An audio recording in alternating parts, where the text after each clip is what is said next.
This is Hadrian Radio, coming to you from Free Catalonia, a KA radio production.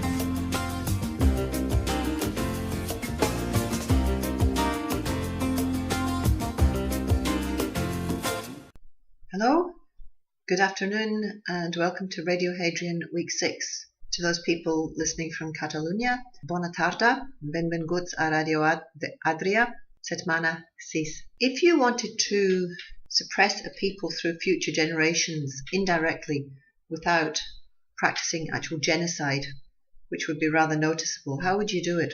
I'm talking about subtle policies, subtle means of doing so without it being obvious, which is what subtle is. Education. Okay, education is how we mold and create the next generation in the way we want it. When I say we, I mean governments. I don't mean me in particular. Governments use education as a very effective tool to mold and brainwash the next generation. It starts at preschool, starts 3-4-year-old, even perhaps before, through parental policies, and then it continues through the 12 years of compulsory schooling. And in the Western world, education is a bit of a mess. Education is failing a lot of young people. Now, that's partly through deliberate policies. We'll go into that a little bit more, probably in another program, but also through a deliberate effort to dominate a minority culture, an oppressed culture. For example, the Scots, Indigenous Australian, Catalans, and others around the world. There's a long list. I think there's a list of something like 141 small countries who would like to be independent. So I'm sure that each of those would have an issue with language. However, we're only looking at Catalan, Scots, and I bring in Indigenous Australia because it is the very best example of the most effective way of killing a culture through education. Okay, when I say education, I'm actually referring to language. If you suppress a people's language, you effectively kill the culture. You commit cultural genocide, linguisticide. And by doing so, you make sure that the next generation do not carry all that a language carries with it. Cultures need language. We need language. We need language for many things. From my own perspective, and you can hear my accent, I am Scots. I'm also a naturalised Australian, but I don't have a particularly Australian accent. I don't have a Scottish accent particularly. I have a very mixed accent because although I was born in Scotland, my father's work took us down to England, to Durham. Durham's a very, very nice part of England. And the Durham accent is really nice. Those of you who have seen the film Billy Elliot will know that's what a Durham accent is. I grew up naturally because I went to school, so I acquired a Durham accent. By the time I was almost 12 years old, we returned to Scotland. I went ahead of my family because I had to start secondary school. And so I was sent to live with my granny in Ardrossan, and I had broad Durham accent. That accent caused me no amount of problems. And I don't say this with any great pride. It doesn't bother me anymore, but it caused me a year of misery. As a 12-year-old who was identified with being Scots parents, I was born in Scotland, all my family was Scots, and yet I had this accent, which I now love. I love the Durham accent, but at that time, I was bullied. I spent the whole of my first year at secondary school at Ardrossan Academy being bullied because I had an English accent. I mean, I got over it, as you do sometimes. Some children don't, but I did get over it, and I never really acquired the Scots accent. But it's funny because in all the years we lived in England and we would drive back to Scotland to visit our grandparents and other family, and as soon as we got to the border, we would cross the border and we always stopped at this little town, which I can't remember the name of, to get something to eat, and I would roll down the window because I was dying to hear Scots accents. I just wanted to hear people speaking Scottish. And yet I myself never acquired that full Scottish accent. And in fact, I got teased and bullied so much about it, I think I stopped even trying. My two brothers, my younger brothers, went to primary school in Ardrossan. They went to Stanley Primary School, and they both acquired pretty good local accents, which they still have to this day. And So then later in life I migrated to Australia with a very mixed accent, with a strange mixture of Scottish and Durham.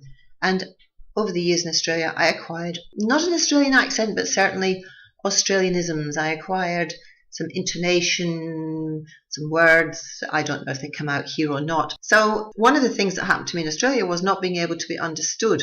And when people asked me where I came from and I said I'm Scottish, a lot of people had great issues with the fact that I might have a Scottish accent that they would not be able to understand. They had a mental block about Scottish accents, even though, as you hear, I don't have a Scottish accent per se. And they were also actually talking to me at the time, and therefore it was quite ridiculous that they had this mental block about Scottish accents. But my point here is that language and who we identify with being are entwined. And if you take language away from a people, you take away their cultural identity. Now, as you can tell from those anecdotes that I've just told you, that wee story, I have a very mixed cultural identity. And sometimes it's okay and sometimes it's not, because sometimes I don't really know who I am, where I come from, or who I belong to. And most of the time that's fine. I just refer to myself as a citizen of the world, or one of those terrible cliches that people use these days. But suppression of a people through language is a very, very effective tool.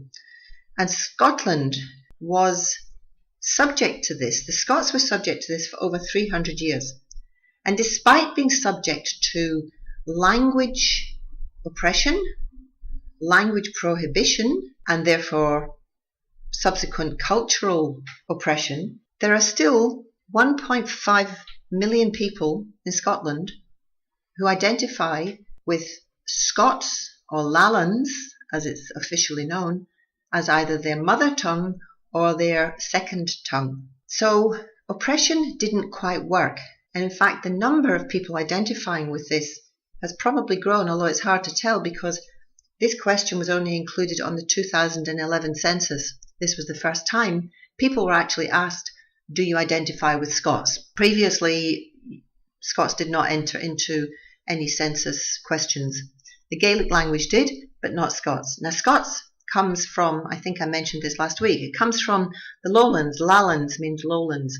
And the Lallans are the central belt, the south west of Scotland, where the bulk of the population are. Now, Scotland doesn't have a big population. It has a population of just over 5 million. So if 1.5 million of that population identify with speaking Scots, that's quite a significant number of people. There are two organisations in Scotland I'm going to give a bit of a call out for here, because they do fantastic work in keeping the language alive, promoting the language, and pressurising the Scottish government to do a better job than they are doing with the Scots language. One of them is the Scots Language Centre, www.scotshonwick.co.uk. I'm going to spell that for you. www.scotshonwick.co.uk is a wonderful collection of every resource anyone could ever want about the Scots language and promoting it and keeping it alive. Not just keeping it alive, but actually making it a much more significant part of Scotland than it currently is. And that comes from the Scots Language Centre. Their web address is www.scotslanguage.com. www.scotslanguage.com. Anybody who is listening to this and who's in the remotest bit interested in the Scots language, its history, its future, its current state of affairs, should go to those websites, and they will go onto the Facebook page. The Scots Language Centre promotes the Scots language. It speaks in the Scots language. It also puts pressure on the Scots government for Scots to be in every school in Scotland. At the moment, unless something has changed since I last updated my information, they their line of thought is that Scots should be taught in every Scots primary school. I differ with that. I don't agree with that opinion. Whilst I think it's worthy, it's not enough to just teach it, because people can opt out of that. My thoughts are that the Scots language, Scots or Lallans, must be compulsory in every single school in Scotland. Perhaps out with the Gaelic-speaking areas, and I know that anybody listening to this who's a big supporter of Gaelic, or who, my goodness, if there's any Gaelic speakers listening to this, let me know, because that would be absolutely fabulous. Gaelic has its own set of problems with the Scottish government, and I do not think it's appropriate for Scots to be taught in schools in the Gaelic-speaking areas. And therein we have a problem in Scotland, in that linguistically we are very mixed up. We're not homogenous. However, we have Lallans in the southern parts, and we have Gaelic spoken as a native tongue in a lot of parts of the Highland. However, the number of people who speak Gaelic as a mother tongue is very, very, very small. This program is about Scots language though, so not Gaelic. I just wanted to say that because I have a lot of respect for the Gaelic language, and I think they have as much right for their tongue to be spoken as the Scots do. The Scots language does. The Scottish government really doesn't do very much in terms of being an advocate or having a strong voice, because in the last 2 or 3 years, the education policies have shifted to something which is akin to being nothing short of a potential disaster for education, in that they have decided to give autonomy to local schools, to the local head teachers. And so the head teachers now have the right to decide what languages, if any languages, are taught in their schools. And I think this is the biggest mistake ever to be made in education. However, I don't think it's a mistake. I think it's intentional policy, and the Scottish government, in my view, don't get any credit whatsoever for promoting language, either second languages or third languages, foreign languages, but more so our own Scots language. Letting schools choose for themselves isn't educational leadership, it's sitting on the fence. And John Swinney, Education Minister, knows perfectly well that his policies of reform and creating local responses to educational needs is not about educational leadership. It's about passing the buck and letting head teachers deal with the headache. And what it presents is what the end result is: a mess, an educational mess, where we have a hodgepodge of things happening all over the country, and linguistically, that's a disaster for culture, and it's a disaster for Scottish children. This is very, very different to what happens in Wales and here in Catalonia. In Catalonia, Catalan is spoken by over 9 million people, not just in Catalonia, but the bulk, about 6 million plus in Catalonia, and another few million in areas like Valencia and other areas which also come under the Catalan language area. But it's the official language of the government, local authority, and it's the official language of instruction in every single school. It's also the language in universities. So if you put language into schools the way they do here, you have every single child speaking that language. They may not go home and speak it because they may have parents who don't speak Catalan. And that's very much the case, because there are many, many people here from the south of Spain and from South America and from non-Spanish speaking countries who don't speak Catalan at home, but they speak it at school. They must speak it at school. The children also learn Spanish at school as a second language, and both of these are compulsory. There is no choice. Head teachers don't have a choice, and children and families don't have a choice. It is compulsory. And this is where I think the Scottish government really, really fall flat on their face in terms of strong decision, strong leadership. In Wales, Welsh is taught in every single school. It's compulsory. Welsh is spoken by 1 in 5 people in Cardiff as their native tongue. I think they're known as Cardis, which sounds like something you put on a winter's day and button up the front, doesn't it? But 1 in 5 people in Cardiff cite Welsh as their mother tongue. Welsh is spoken every single day in business and socially. That doesn't happen in Scotland. That does not happen in Scotland.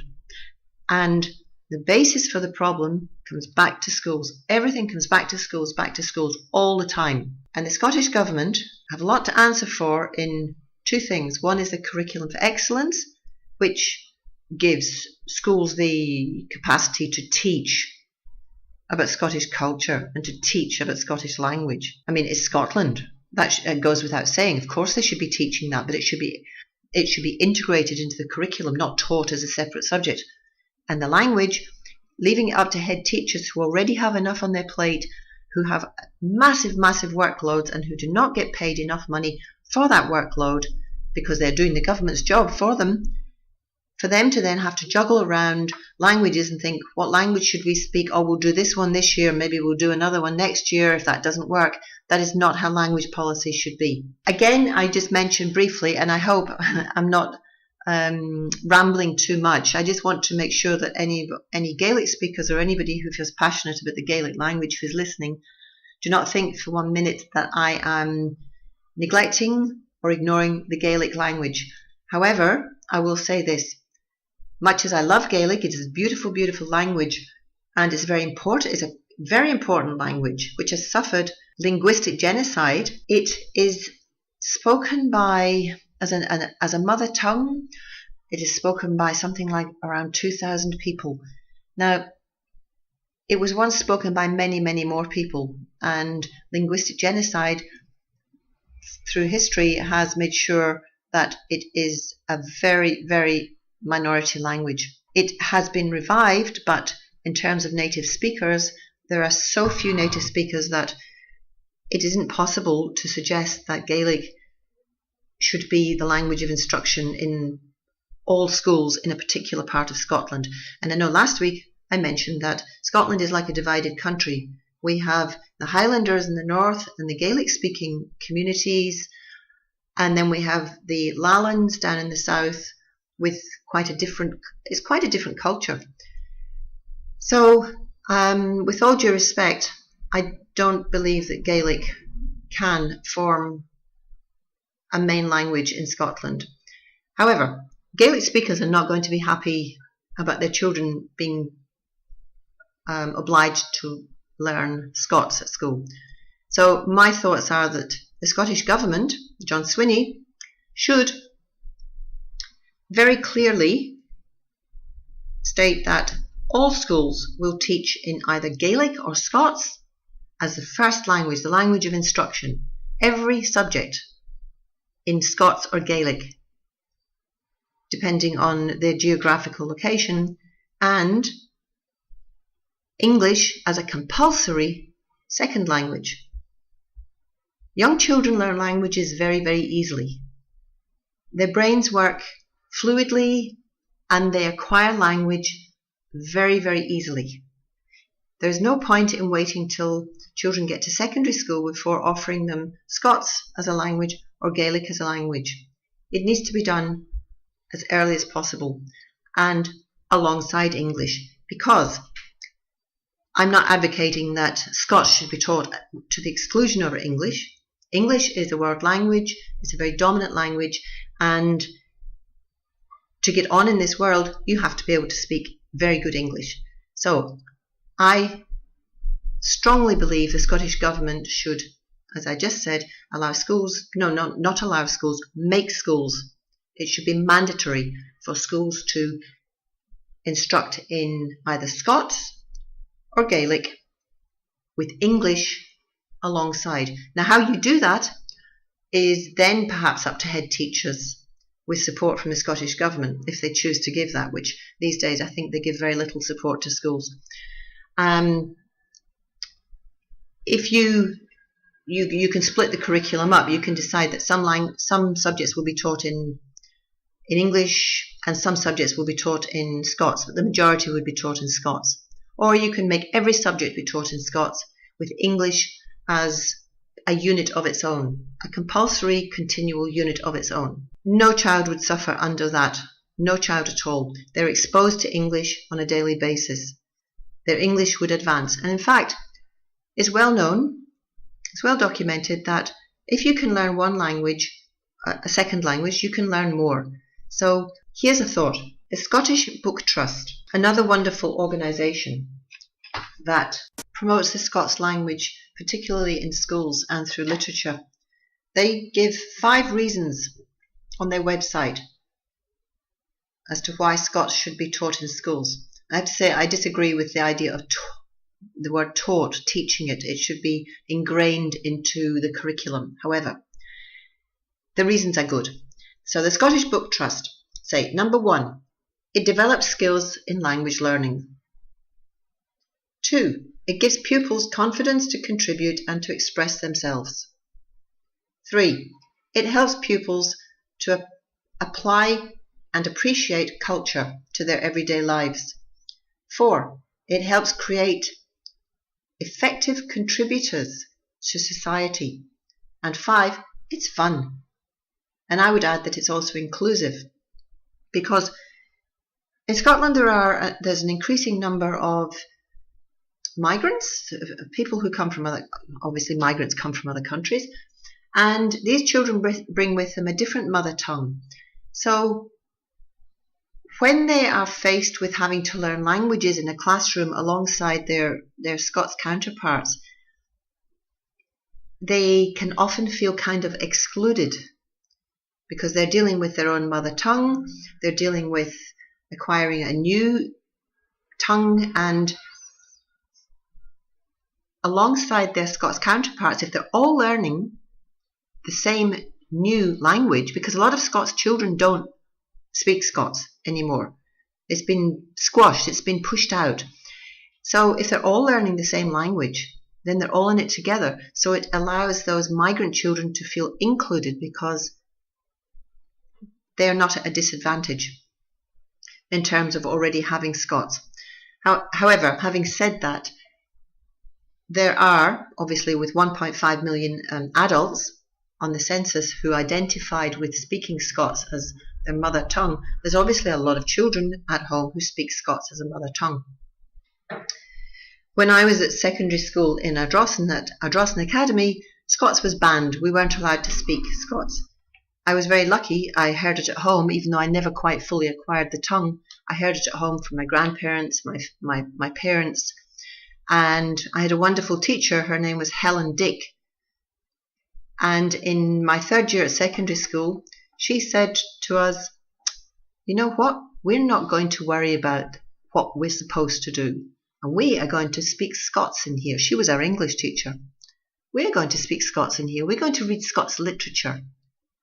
And you are going to learn your own language. So I have nothing but wonderful memories of that teacher. They say we're all inspired by a good teacher at some point in our life, and Helen Dick was certainly the person who inspired me. And I thank her very much, because with my English accent, I needed a bit of a crutch to acquire some Scots. So the Scottish Book Trust are very active in promoting Scots within schools. However, as I say, they promote it more to as a teaching, a unit, as a study subject, not quite how I think it should be done. Okay, so Welsh, Catalan, code switching. The people who speak Scots have code switching in common with people here in Catalonia who speak Catalan. I'm trying to learn Catalan and I'm trying to learn Spanish or Castellano.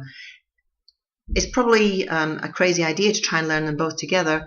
However, you hear them both all the time here. And so for me, I'm sort of acquiring them and learning them both as I go along. But I hear Catalan speakers code switching all the time. They go back and forward between their 2 tongues. Now they've got their mother tongue, which is Catalan, and they've got their second tongue, which is Spanish or Castellano, and they go back and forward, and this is known as code switching. Scots speakers do exactly the same thing. The language that they speak at home is probably not going to be the formal language they would speak if they had to present at a conference with international visitors. So they code switch between English and Scots the whole time. Okay. Teacher training in schools has to be changed. It has to be changed to include an appreciation and possibly language instruction, language learning of teaching students at universities so that they enter their teaching careers with a working knowledge of the Scots language. Not just so that they can teach it for 8 weeks in term 3 or whatever it's going to be, so that they can actually speak it with their students and so they can teach it and it is understood. It has to be absolutely basic and intrinsic. So teacher training has to also be looked at. And this idea of children in Scottish primary schools spending 8 weeks or 6 weeks studying their own culture is nonsense. It is absolute nonsense. And the Scottish Government knows this. But I suspect that the Scottish Government is playing safe. They're sitting on the fence because there are a lot of people from other not from other countries, let's say from England, who don't appreciate the Scots language and who don't believe that it should be the basic language in schools, the basic language of the country. So I suspect, like everything else, the Scottish Government is kowtoadying to its masters. And that's tragic for the future of Scotland. Scottish children, their grandchildren, the whole lot. We all grew up with a couple of books which a lot of people here will know about, Ur Wullie and the Bruins. Now, I'm going to finish this very shortly, but I'm going to mention this quickly. Ur Wullie and the Bruins were written in Scots. They're written in Lowlands. Nobody had any trouble understanding them. We read them. We could understand them. They were very, very funny. But why don't we hear them? Why don't we hear anything in the media about Scots? Why don't we have television programmes in Scots? There are Gaelic programmes through BBC Alpa, and they are wonderful. I love watching them. But where's the Scots content? Most of the content in the BBC comes from London. And that's definitely not Scots content. This is wrong. There are 1 or 2 nice little examples I can give of things being translated into the Scots language. This is, of course, through the Scottish Book Trust. One is Roald Dahl's The BFG, and that's been translated into Scots by Susan Rennie. There are books which you can look up on the Scottish Book Trust website in Scots, but they are not easy to find. The last time I was in Waterstones, the amount of Scottish content was minimal. I had to look for it.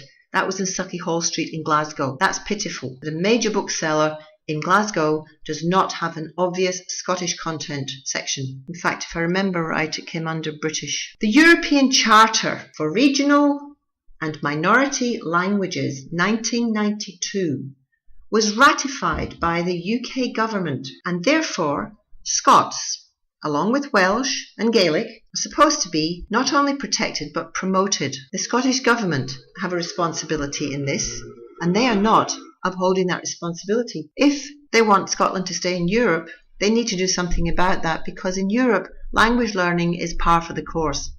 Children here in Catalonia and in other parts of Europe nearly all speak multiple languages. It's taken for granted that you will learn languages. Modern progressive countries make sure their children acquire languages. So let's leave it there just now. My main points are that the Scots tongue should be not something children study at school as a special unit, but something that is the basis for instruction in every single primary school.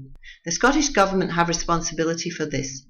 The Scottish Government, John Swinney, Nicola Sturgeon, can do something about this. If they truly believe in the future of Scotland as a progressive, modern, hopefully European country, post-Brexit, who knows what's going to happen with that, but if they want Scotland to be considered on the world stage as a progressive and modern country, they need to address this language issue, and they're not addressing it. One final thing I think I would like to add is that in an ideal world, in a utopian world, there are many things I would love to see Scotland doing and practicing. Maybe one day in my lifetime it will happen. At the moment it won't happen through referendums. It will not happen through the processes of either the UK or the Scottish governments. It would happen through UDI.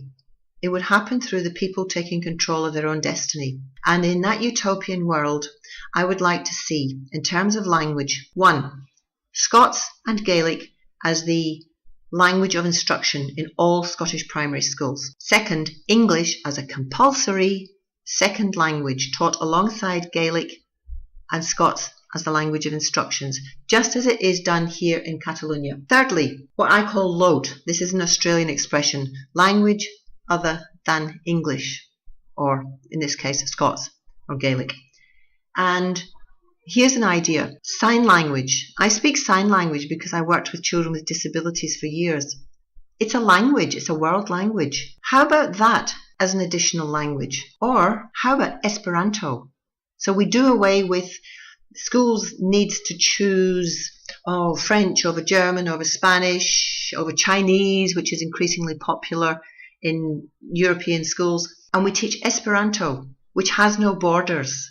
Sign language has no borders. It has no patriotism attached to it. It has no oppression. It has no colonialism attached to it. It's just a language. And on that thought, sign language or Esperanto, I'll leave you. Have a great Sunday, and I look forward to speaking to you next week. Okay, bye for now, and thanks for listening.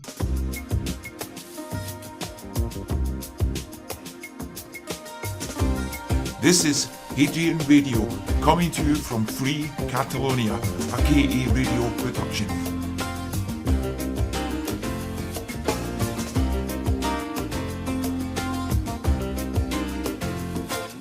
Good afternoon, Scotland. I'm David Raventós, and it's a privilege again, and thanks as always to KA Radio to start my participation in this chapter 6 of Radio Hadrian. I bona tarda, Catalunya. Today, first I would like to thank everybody who's sharing these programs.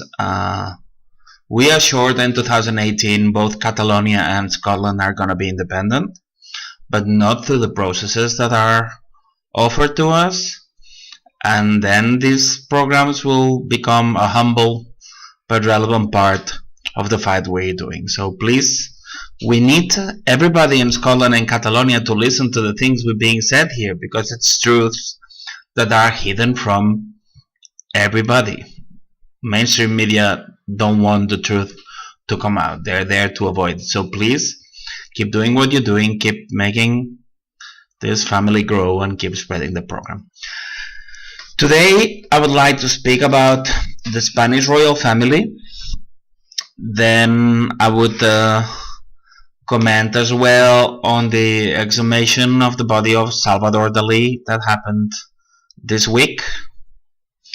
Then I'll go on to briefly, because it's something that deserves a full program, but briefly to talk about the 11th of March 2004 bomb attack in the trains in Madrid, which would be considered the Spanish 9/11. And finally, we'll briefly, because it's also something that would deserve a full program, we'll go on to Pablo Iglesias and Podemos, the big fake operation in Spain to keep controlling the system, keeps creating so-called anti-system to keep us all inside the frame.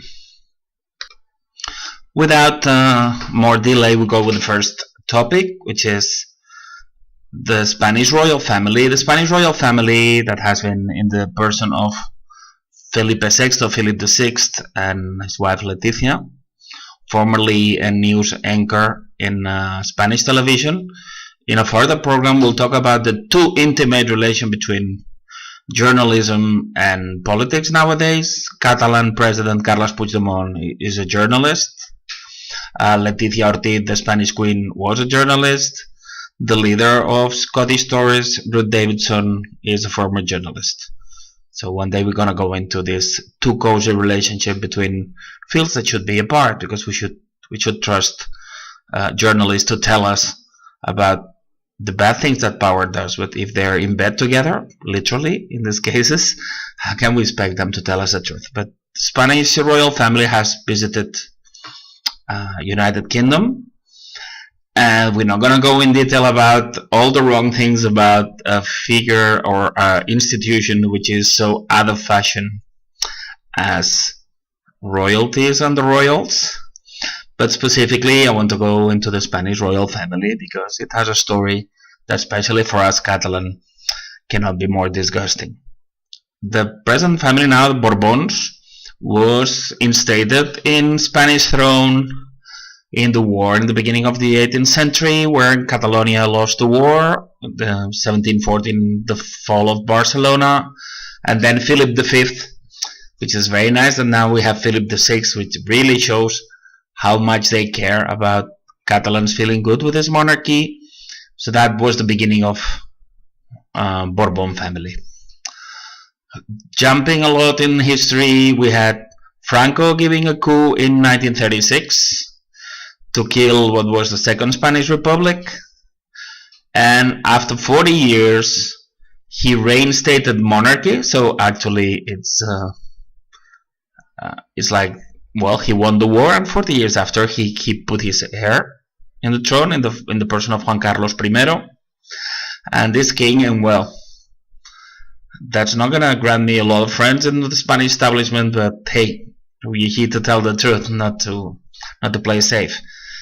Juan Carlos not only was chosen by the dictator, but I'll give you just a few things so you grasp what we're talking about.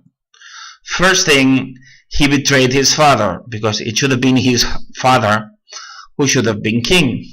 But his father didn't see eye to eye to the Franco murderer. So Franco overstepped him and chose Juan Carlos. So first, you betray your own father. Nice one. But it just gets better. Because in 1956, and in Good Thursday, he killed his own brother. He killed his own brother shooting with a shot. And what is more interesting is that initially the version was that his brother had been cleaning the gun and accidentally he shot himself dead. It would be a reenactment, or it would be a preview of the famous magic bullet that later on would kill Kennedy. This bullet only went straight line to kill him, but then it came out that it was Juan Carlos who killed him. Accidentally, of course. But, well, the guy was 18, he says he shot and he didn't know it was loaded. The guy was 18 and had more than 1 year of military training in military school.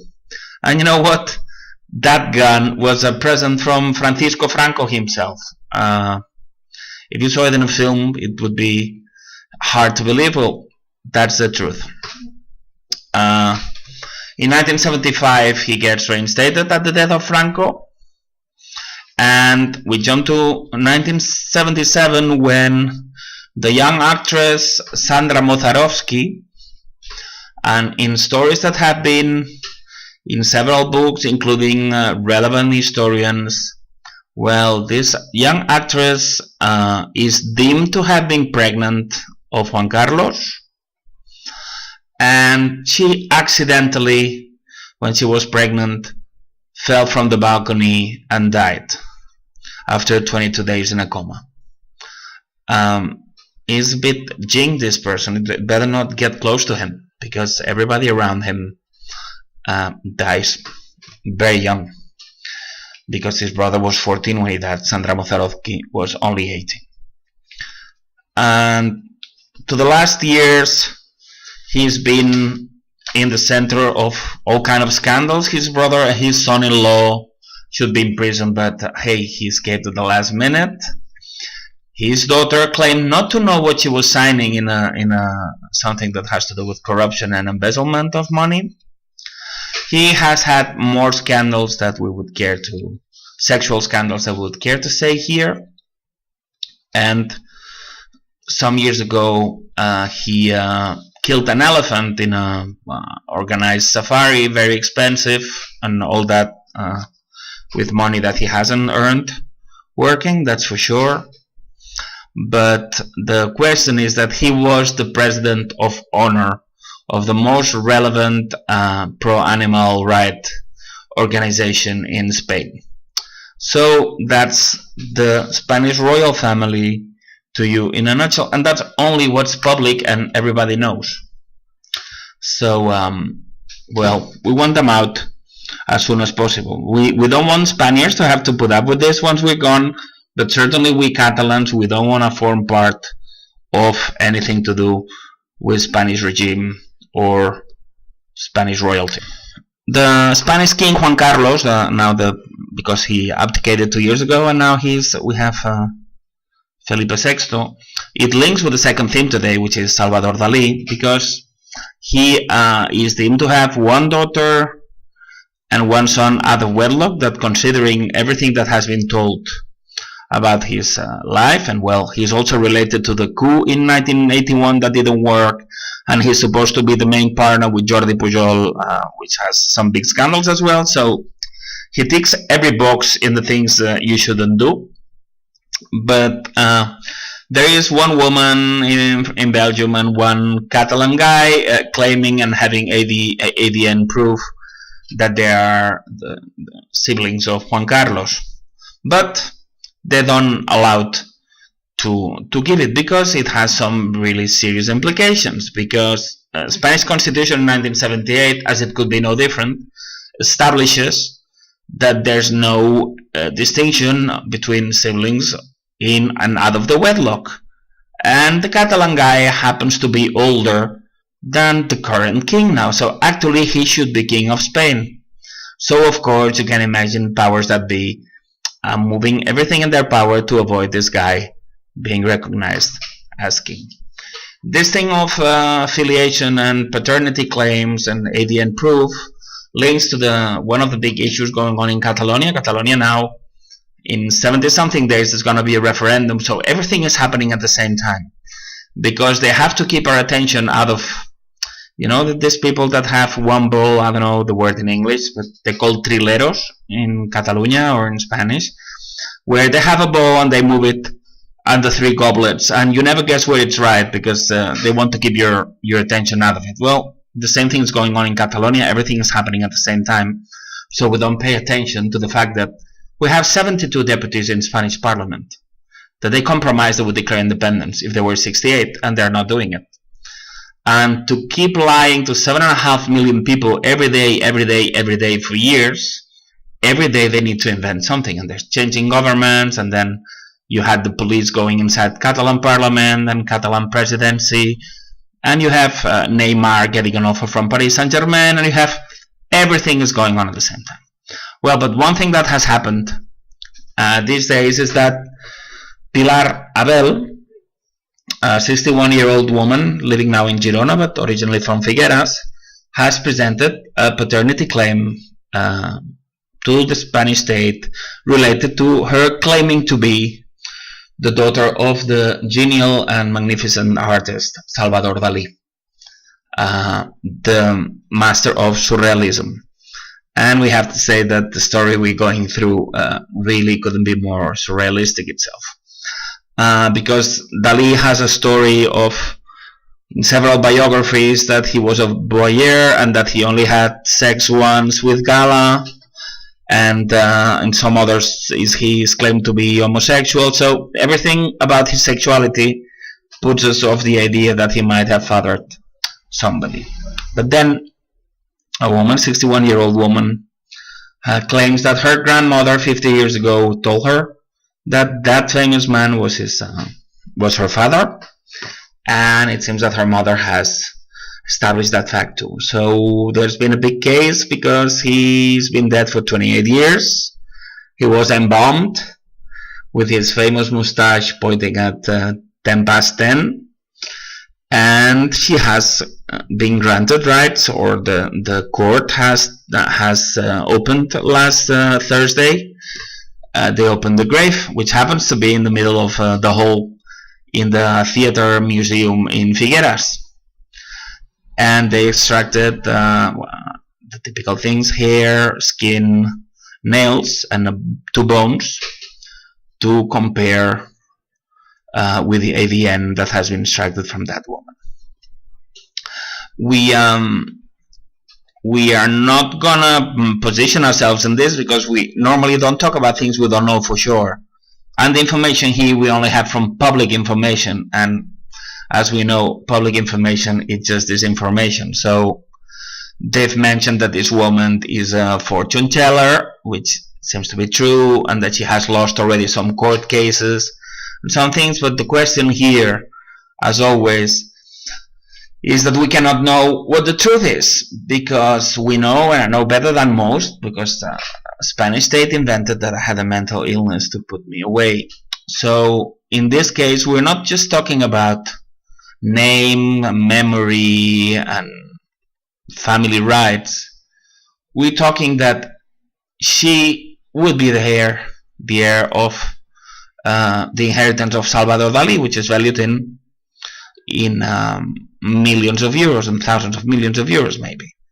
It's difficult to tell, because sadly there's a dark side in Salvador Dali, or Ávida Dollars, which using the letters of her name baptized him like that, André Breton, because sometimes he went on to sign paper so it could be used later to produce money. So everything that has to do with Dali, money, and weird things is always a bit shady. But the question here is relevant.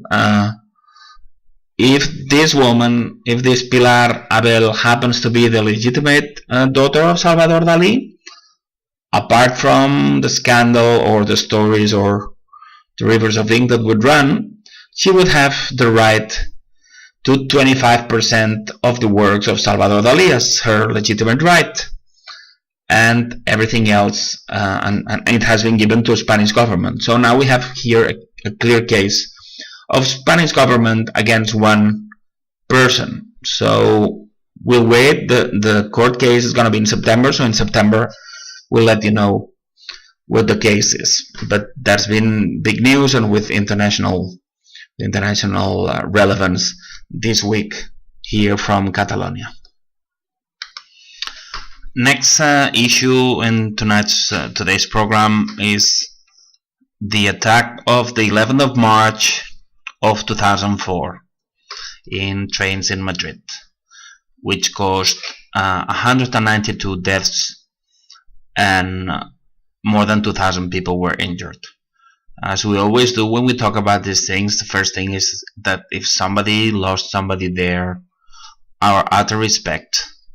But we think that the best thing we can do for the people that died there, and for people who's dying in false flag attacks all over the world, is to do our bit to let the truth be known. That week there were general elections in Spain that were supposed to be won by Partido Popular, which was had been supporting United States in the wars in Afghanistan and Iraq.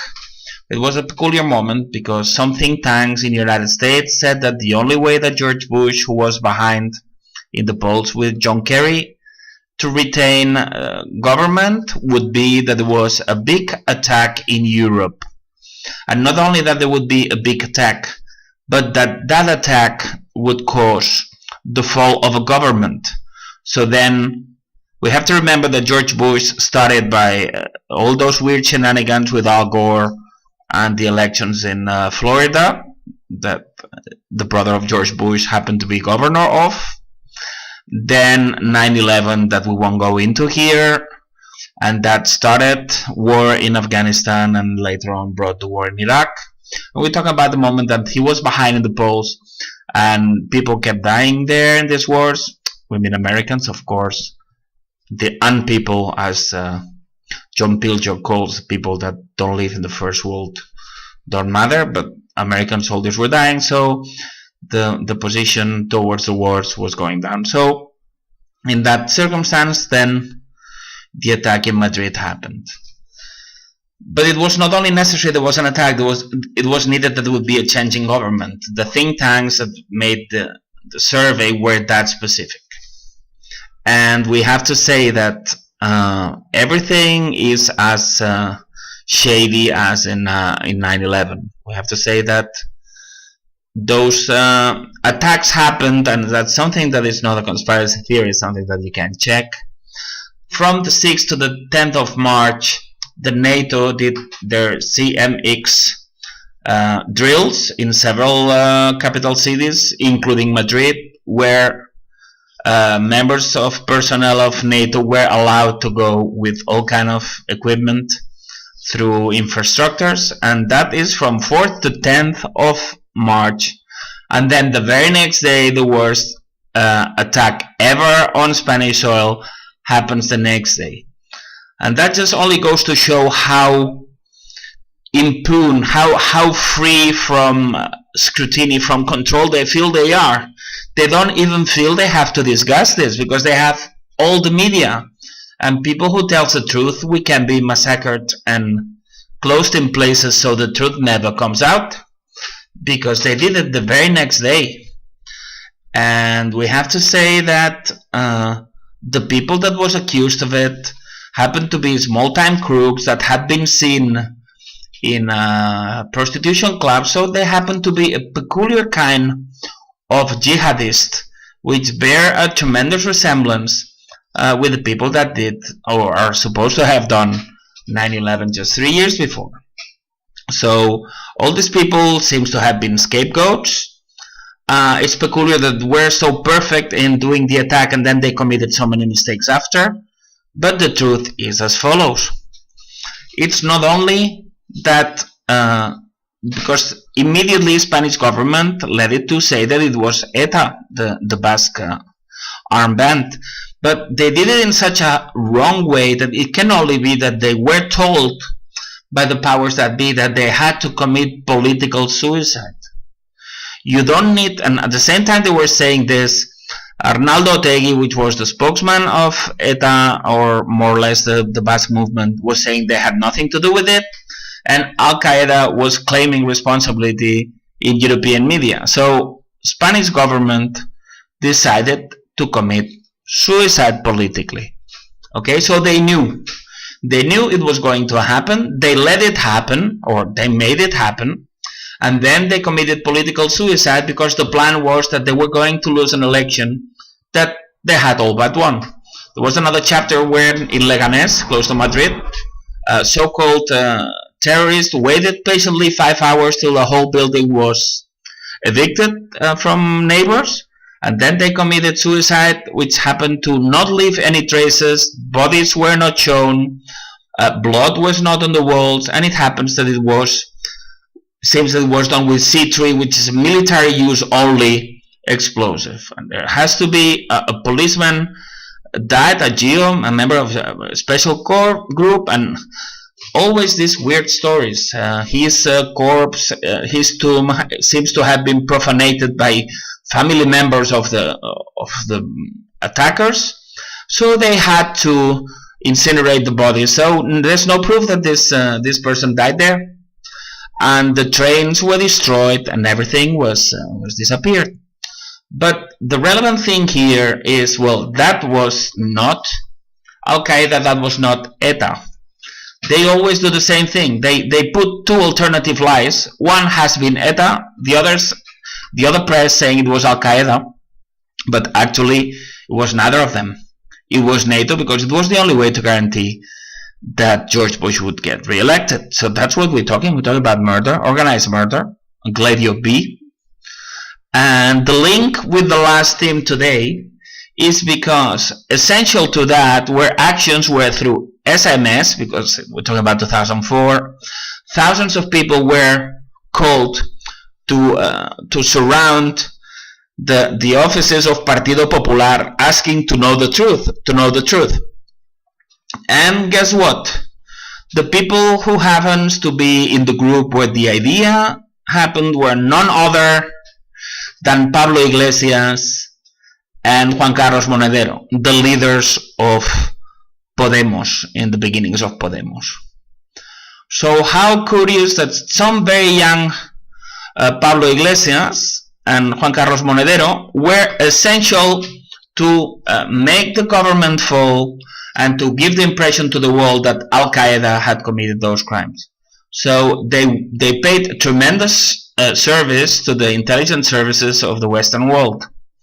So things are not what they seem. So we go just briefly, and we'll go deeply into it to explain again the story of Podemos. Podemos is supposed to be vaguely heir of the movements of 15M, which were similar to the Occupy movements in other places, and it's supposed to be defending the people and very extreme left wing and all these things. But sadly, we should already have learned, people listening to this program, that that's not the case.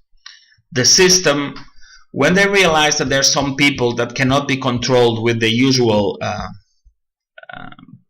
political parties or media, the system creates new ones, so nobody escapes the matrix. And that's the invention of Podemos. We're talking about somebody, as we have explained, that no mainstream media has put two and two together. We're talking about this. Pablo Iglesias was instrumental. Now it's proof, and we know that Felipe González, it's published, it's known, is a CIA agent, but he was the Prime Minister of Spain for 14 years. That's why he kept Spain in NATO, contrary to what he had said before. This Pablo Iglesias happened to be a nobody, but we know that that held the interest of George Bush already in 2004. And he's a nobody, and then he gets invited in mainstream media and radio the same week. The same week they create a celebrity out of nowhere. And that is infiltration, that is secret services. But especially because it happens in some media which are supposed to be Catholic, right-wing, pro-system, and totally the opposite of what Pablo Iglesias is supposed to represent. How would the system, and that's something we really need to get clear in our minds, the system don't give away their main tools, and one of the main tools the system has is television. So why on earth would the system promote an anti-system? The answer should be apparent to anybody with normal intelligence and not blinded by cognitive dissonance. When the system promotes a so-called anti-system, it's because he is an infiltrated. Obvious, isn't it? And that's it, and that clarifies other things that would be too deep to go into here, but we need to educate ourselves and go after. Why would Time magazine consider him one of the influential politicians of the year? The same thing as they do as with Ada Colau, the mayoress of Barcelona, which also was financed. Well, she was supposed to be an activist, but she was paid and has links with Soros and all these kind of organizations, and the Ford Foundation and all this. So it's all a big lie. Pablo Iglesias is Felipe González too. Pablo Iglesias is linked to the attack in 2004 in the trains in Madrid, where he and Juan Carlos Monedero defended the interest of Western countries, helping the government of Partido Popular to come down, as it was in the interest of the United States. So everything gets linked, and everything forms part of this big lie. I know most people, before listening to this program, might think that 11 of March 2004 was done by Al-Qaeda, that Pablo Iglesias is supposed to be a challenge to the system, and they haven't known that the Spanish former king killed his own brother, and in his interest a young actress of 18 was killed, and all this. So that's our job, and we'll keep doing it until something happened to us, because the truth, only the truth will set us free. And when everybody listens to these programs, as it's gonna happen, because every day we have more people listening to them and telling us what they can do to help. So you can lie to everybody for some time, or you can lie to somebody for a short period, but you cannot lie to 13 million Scottish and European and Catalans forever. So thanks for listening, thanks for spreading it, and if nothing happens in between, we'll meet you next week. Guanyarem!